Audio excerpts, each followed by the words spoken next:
Hey guys, Brandon with Flyin Miata, back for another FM Live. Today, we're gonna talk about 5 easy mods you can do for your ND. So these are kind of low effort, high impact things that are awesome to do. So as always, if you have questions, drop them in the comments. We'll try to get to them live. If we miss them, we'll get to them after the fact. And if you like this kind of stuff, like, comment, subscribe, really helps us drive everything. And if you have ideas for future videos, please let us know. Okay, so we'll jump right into it. So one of our main things, we've got MX5 Things. They sell, we sell a bunch of their very neat kind of convenience parts. There's roof controllers and window controllers and all sorts of fun stuff. One of the easiest things, two of the easiest things, are a couple of different trunk light options. So the first one is just a strip across here, and I'll light it up and show you. So that will work better if I turn it beyond auto. So that is this light right here. So super easy install that I'll show you in a sec, but it gives you a little bit of style there between the lights. And as far as the install is concerned, piece of cake, because it's just this strip right here. It's got double-sided tape on it. You just stick it in place, and then it is plug and play right here. It just plugs straight in with adapter harnesses. No wire splicing needed.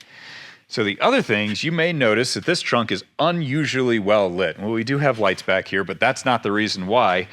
Then another piece is basically the same concept, but white LEDs, and it attaches right here, so you're not getting blinded. But it does a spectacular job of illuminating the trunk, making it really easy to see everything in there. That's another straight plug and play. I mean, it'll take you 5 minutes to install it if you're really taking your time. It is super duper easy to do. So those are two pretty easy things. Again, MX5 Things has a bunch of really neat parts that we sell. Lots of convenience things, that type of thing. So moving on, we have door bushings. So these are available for all generations of Miatas, and they do a good job. I'll show you where they install real quick here. Give Travis a workout today. So they install right here. Your car already has door bushings, but they're rubber. So basically what that means is that it's gonna kind of squish. So the door and the chassis will kind of do this a little bit because that rubber is gonna give. With this, this is carbon fiber infused nylon. So it is going to make the door more of a structural part of the car. It's not going to make a gigantic difference, but it is a significant difference. They're very inexpensive, and it is like a 2-minute install, maybe, again, if you're taking your time. So that's a really easy one, and that's good for all generations of Miatas. So another fun one is a short shift kit. So, and we can kind of break this into two. You can do a shift knob, which is super easy install. If you have functional wrists, you can install a shift knob in 12 to 15 seconds. Twist it on, twist it off, twist the stock one off, twist the new one on. This is our Cravenspeed shift knob, real heavy. We have a Delrin one as well that's lighter, a little bit taller, a lot less expensive. So you've got a few different options there, and it's just kind of your interface with the car. It makes it feel really nice. We also have the Cravenspeed short shift kit, so a real high quality kit. This is going to just decrease the length of your shift throws, so make it just that much more snick, snick, snick, kind of into gear thing. So that's a little more involved of an install, but it's really still not bad at all. We also have our Hush-O-Matic muffler. So this is a pretty easy install. Maybe a little more complicated because you have to get the car up in the air. The exhaust hangers can kind of be a little bit of a pain, but it's a lot easier if you know the tricks. And if you have rusty hardware, that can be a headache, but whatever. Aside from that, easy install, makes a big difference to the sound of the car. And this is an active exhaust. So you have this valve here that is actuated by engine vacuum, but really the short version is when you're on the throttle hard, it gets louder. When you're off the throttle, it's nice and quiet and it's not annoying or drony or anything like that. Straight bolt in, easy peasy. We also have our Hush can control kit, which allows you to dictate exactly when this valve goes open. So it can be open all the time, it can be closed all the time, or it can open at certain throttle openings, throttle percentages, if you will. So that's a really nice one. Also, on the ND1, it gets a little bit of a power bump. On the ND2, it actually gets a pretty good power bump. When you combine it with the mid-pipe from memory, so small qualifier, I think it's about 15 horsepower at the wheels with this and the mid-pipe on an ND2. So one of the biggest things you can do are wheels. So wheels make a big difference to the style of the car. You can kind of choose the color and the style and all that kind of stuff that you like. They also make a big difference because light wheels are always better as long as they're strong enough, which these very much are. Light wheels, they make a much bigger difference on a very light car like a Miata. So wheels are a big benefit. It also allows you to put some wider rubber on there, and the offset and the width allows you to kind of give it a little bit more of a broad-shouldered look. So we have our Tobu wheels here. These are forged, so they're extra light wheels. And then we have our Kogeki flow-formed wheels. So these are still very light, but they're a little bit more of an economical choice. Both very strong, both available in a bunch of different colors, and 17 by 8s and 17 by 9s. So this is a gunmetal, this is a bronze. We have the black Tobus, again, the forged wheels on this car here. And then Andy over here has the black Kogekis.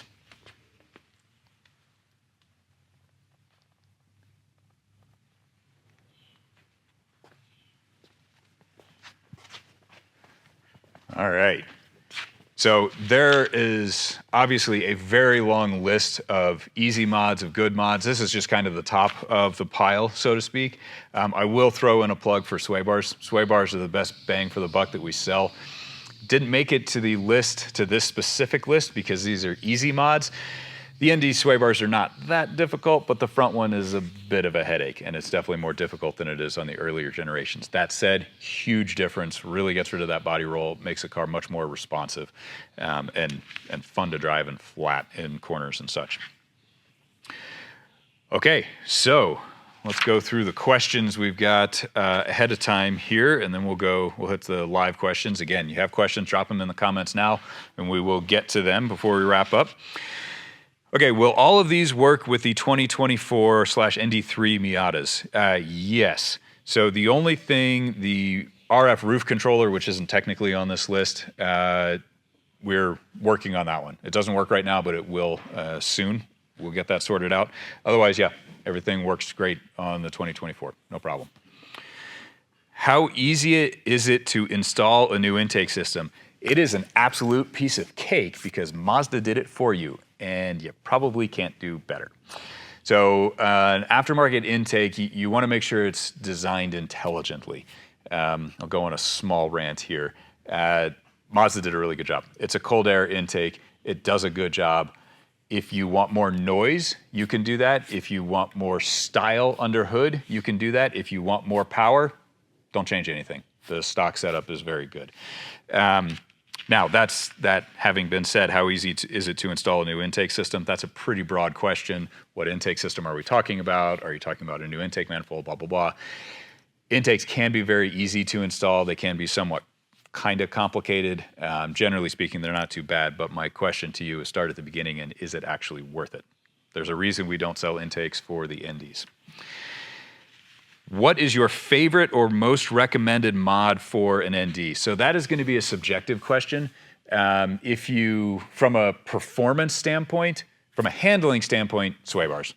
From a performance standpoint, particularly on the ND2, exhaust. Sounds awesome. I'm very much a form follows function kind of person, but I really like the way this exhaust sounds in addition to the extra power that it gives you. If you're looking for convenience and you have an RF, the RF roof controller is fantastic, super easy operation. And there's a bunch of other stuff, but basically that would be my top list depending on which category we're talking about.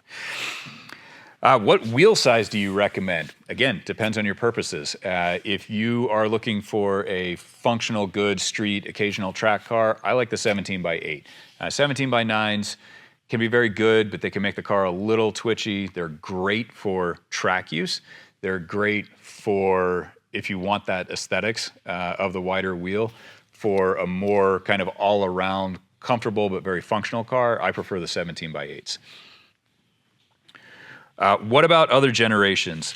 We're going to keep this video a little brief, so we're not going to go into other generations. However, if this is good, you like this kind of stuff, definitely let us know, and we'll do it for the other generations as well, because we have our 5 easy mods for all generations, of course. What about bracing? Good question. So the ND is relatively stiff to start off with, so it's not quite as in dire of a need of bracing as, for example, the 1.6 Miata. That said, stiffer is better, generally, particularly when you're talking about the chassis itself. So bracing can be a good idea. Bracing can be pretty easy to install. The main thing I would caution you on there is the stock shock tower brace doesn't look like a whole lot, but it does work pretty well. There are a bunch of aftermarket shock tower braces that look cool and they're billet and they're shiny and there's all this fancy stuff, and they actually don't work anywhere near as well as the stock ones because they have pivots built into it. Not on purpose, but that's how it works. So if you're going to do any kind of bracing, make sure that it is intelligently designed and it's actually a good thing, and you're not going to be shooting yourself in the foot. Kind of goes hand in hand with the intake, you know. A shock tower brace can look cool, but actually be worse than what was on the car to start off with. Just like a cold air intake or a filter on a stick can actually cost you power, but it looks kind of neat and it makes noise. So what are your priorities? Are any of these must-have mods? Absolutely. You have to have all of them, or are 100% required, and we have a whole warehouse full of stuff that is 100% required. No, it's all subjective. I mean, the car works totally fine stock, right? But it can always be better. So must-have mod is a really subjective thing. I would say, in my mind, yeah, if I had an ND, I would do all of this stuff, actually. So all of these are must-have mods, I suppose. Okay, so that is the list of questions that we had ahead of time. What kind of questions do we have stacked up there? None. Cool. There's one if you want to get into the details. Maybe one if sure, let's do details. Aside from the roof controller and the Indy 3, do you know if there's plans for other modules like window controllers and accessory controllers and that kind of thing? So controllers for electronic things on the ND. We have a bunch of them. The really short version is look on the website. We have the roof controller, we have window controllers. We have it so that you can control the roof and the windows from your key fob. RF only on the roof part. We can't make your manual soft top go up with your key fob, believe it or not.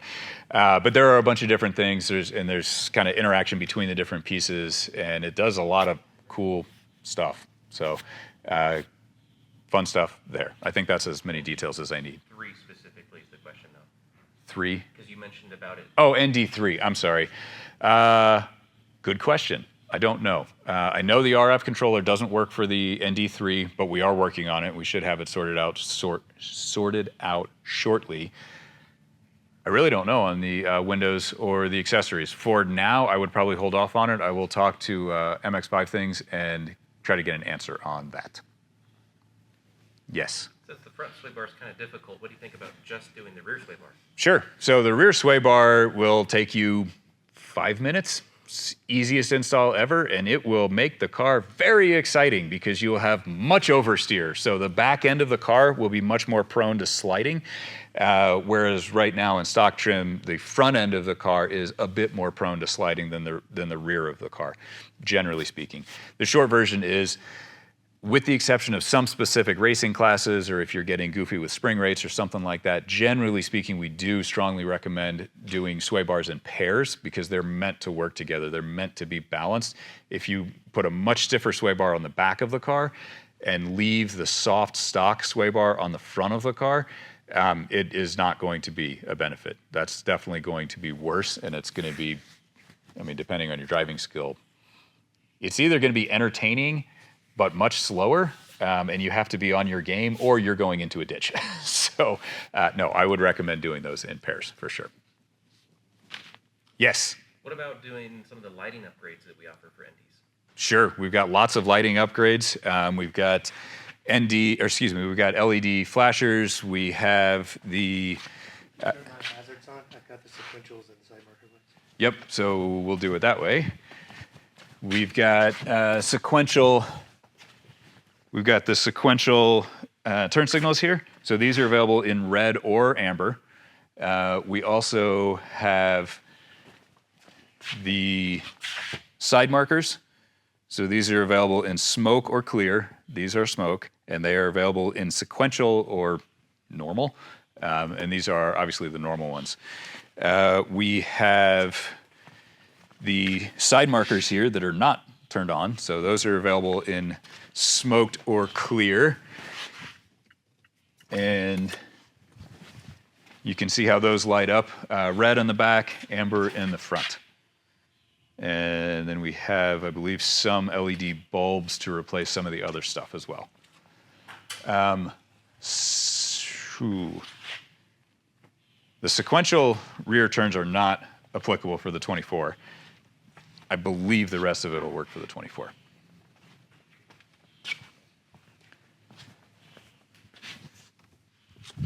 Anything else? You said you had no questions. They just came rolling in. Sweet. I think that covers the majority of them. Unless you want to talk about ND1 versus ND3 things. Ooh, probably not. Maybe we'll suggest that for the next video. Yeah. Maybe we'll do another video on ND1 versus ND3, or maybe just all the different ND versions, go through the differences. That would be a fun video, actually. So, okay, cool. Well, that is going to cover it. If you have more questions, do drop them in the comments. We'll get to them afterwards in the comments. Again, suggestions for videos, let us know. Drop them in the comments again. If you like this stuff, like, comment, subscribe. Really helps us out. And we will be back next Thursday, as always, 2 o'clock Mountain Time. We'll see you guys then.